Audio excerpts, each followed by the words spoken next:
I'm going to move on to the third criteria, that criterion we are talking about today, which to me is extremely, extremely important for two reasons.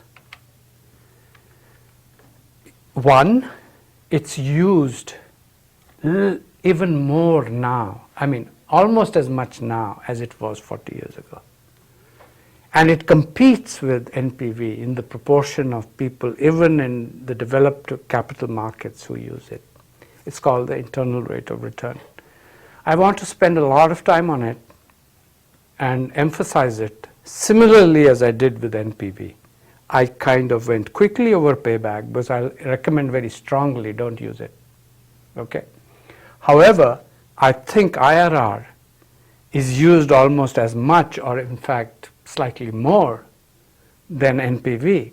And I want you to understand it fully. So that's why at the beginning of this class I decided that I'm not going to just teach you what is maybe the better thing to do. You need to also recognize what's done in the real world and recognize its strengths and weaknesses. And IRR is very subtle. IRR is seductive, it's subtle, it's intuitive, yet it has problems. It's not blatantly got issues like payback does, right? So let's start. And I want you to recognize that ironically, even though it's used a lot and we all get a feeling like we know it, we don't. So therefore I have to do a lot of effort here on what the heck is it. So let me ask you this. As always, what is the IRR of this simple example? So what is happening? At time 0, you're spending $100 million, and let's make it for convenience so that you're not, let's make everything in millions. So that we are not worried about, oh, for $10, why should I even do this problem, right? You know, you want some excitement in life, so let's make it exciting. You have an idea, or somebody has an idea, which involves $100 million of outflow, setting up a factory, getting the right thing, and it'll last for 1 year. Again, for simplicity, we'll go longer. How much does it get you in 1 year? 110. Can you tell me the rate of return on this? I'll pause for a second, because I think if you have a little bit of math ability in your mind, you should tell me the answer.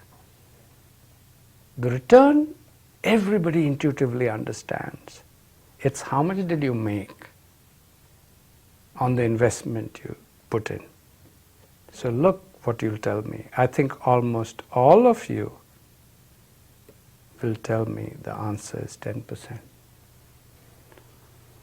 And the reason you're going to tell me that is, how much have I made over 1 year?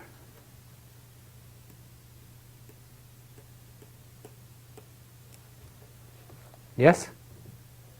I spent 100, subtracted out from the 110, but remember, the units, it's on how much did I make $10? 100. So it's 10%, right? So I give you a very simple example. So what is the IRR of this problem? 10%. Okay, let me see what you have done. This is what you have calculated.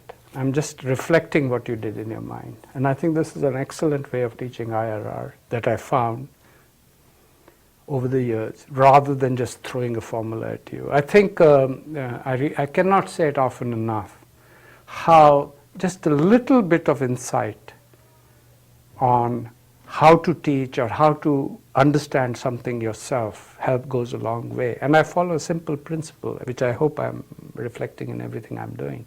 I just try to think, what the heck am I doing, before I use a formula. So think about R. It's very intuitive. FV is the future value, PV is the present value.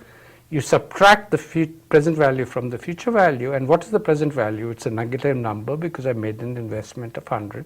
And then you divide by your investment, which was the present value. And this is what you came up with. Two things to remember about this. One, it's a percentage, and it's per period, in this case year. So it's a number that is calculated over time, right? And it's a percentage. Because it's calculated over time, it applies to a period of time. So if your time is 1 year, it's 10%. If time is 1 month, probably a smaller number. How would you say it in English? You'll say, what is my final sum and what is the initial sum, which is what I put in. And the difference between the top and part is many times called the money you made, or the profit divided by your investment, which is 10 bucks divided by investment of 100 bucks. Right? Pretty obvious, right? So now I'm going to mess with you, meaning I'm going to try to figure out whether you really know rate of return and what does it mean. Okay. What is the intuition? What is the NPV of the idea if you use the IRR to calculate it? What am I saying here? What is my cash flow, right? What is the NPV of the idea if I do it? So let me just quickly, before I go to the next bullet point, let me just quickly write something here.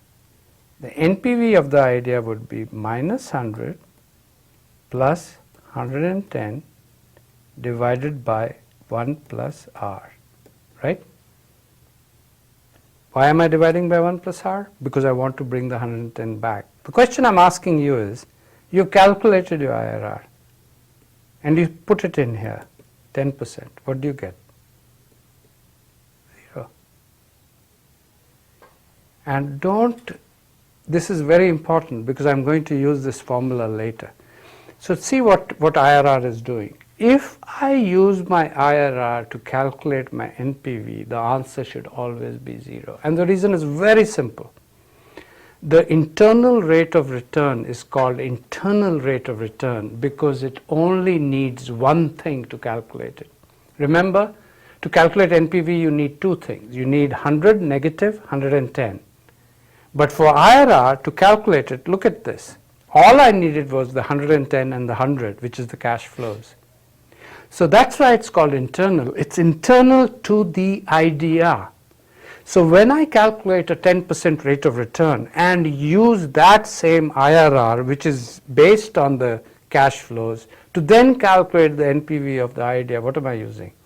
I'm using the idea's own return to calculate the NPV.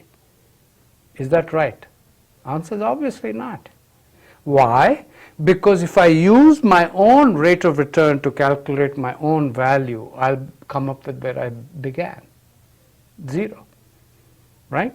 So remember, this equation is not what you should do to figure out NPV. This equation just tells you what the textbook tells you. Suppose you want to calculate the IRR of the following problem. Negative 100, 110. What is the rule you'll use to calculate it? Well, you'll use the rule of figuring out that number which makes your NPV 0. And the intuition here is to remember you're using your cash flows to figure out your rate of return. That's all you're doing.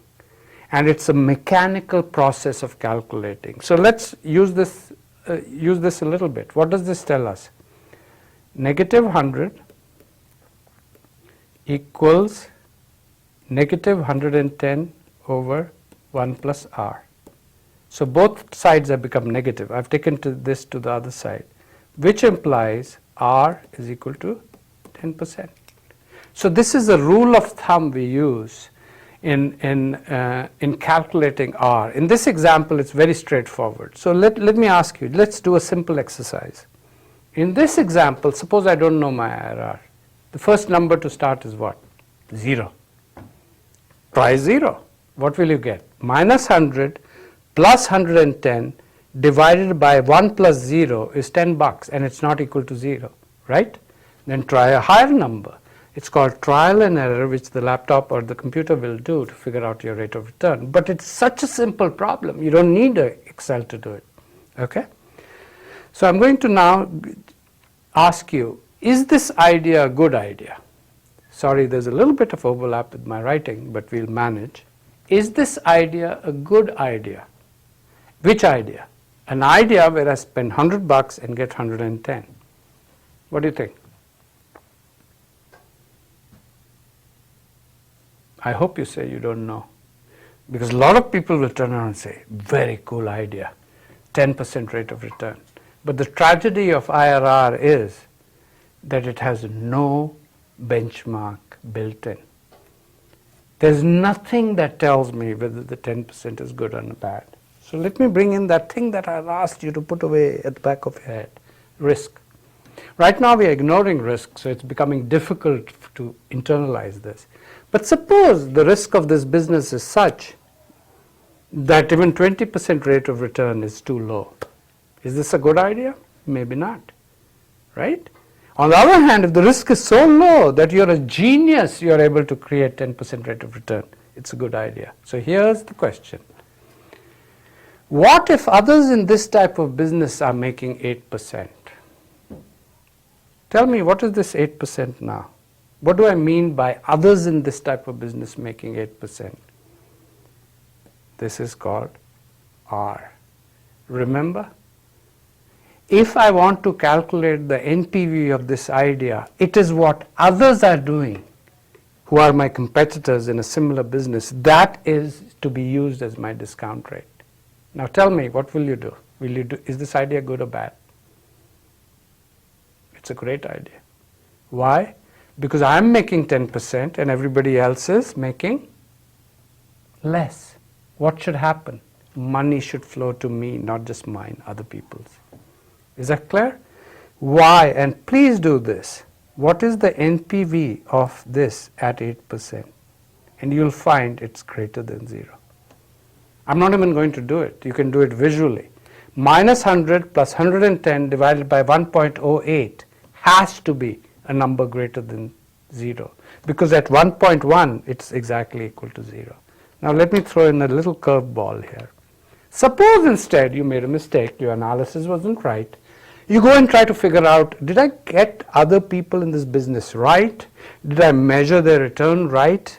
And there are ways of doing that we'll get to later in the class. And you find out, oh boy, no, I was wrong. Other people actually making 12% on ideas like this. Should I do this or not?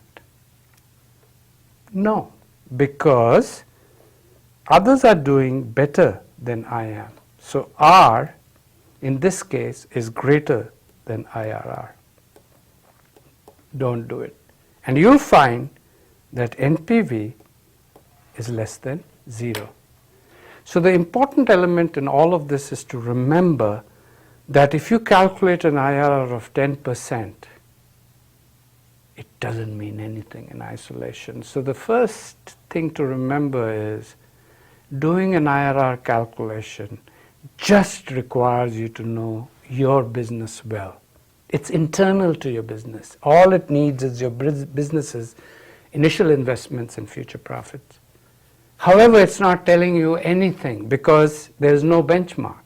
So if the benchmark is 8% and you're making it 10%, good news. But if your benchmark is 12%, that's what other people are making, somebody would be really silly, including yourself, to put your investment in your project rather than other people's projects.